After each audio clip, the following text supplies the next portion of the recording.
இங்கே பார்த்தீங்கன்னா இங்கே காரணப்பாடியில் இந்த பைபிள் வந்து பார்த்தீங்கன்னா பழைய ஏற்பாடு. இது அப்படியே முழுக்க அப்படியே கையிலே எழுதியிருக்காங்க. பாருங்கள் எவ்வளோ அற்புதம்.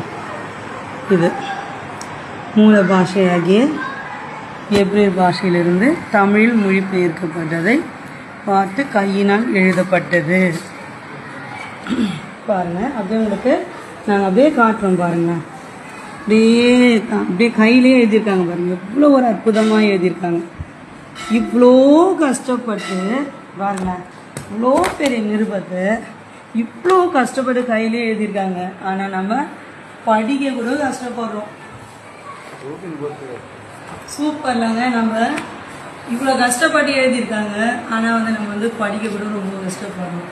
ப்ளீஸ் இனிமேல்ட்டு பைபிளை நம்ம நல்லா படித்து கர்த்தர் நம்மளுக்காக ஏதோ ஒன்று அனுப்பியிருக்காருல்ல, இதில் தான் அனுப்பியிருக்காரு. இதில் பார்த்தா நம்ம நல்லா தெரிஞ்சுக்கணும். ஓகேங்களா?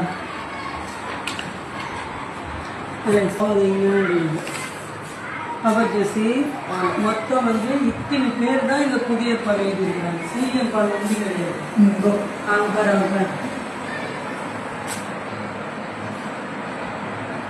அவர் 14 மொழி பயிர்ப்பு பண்ணாங்க.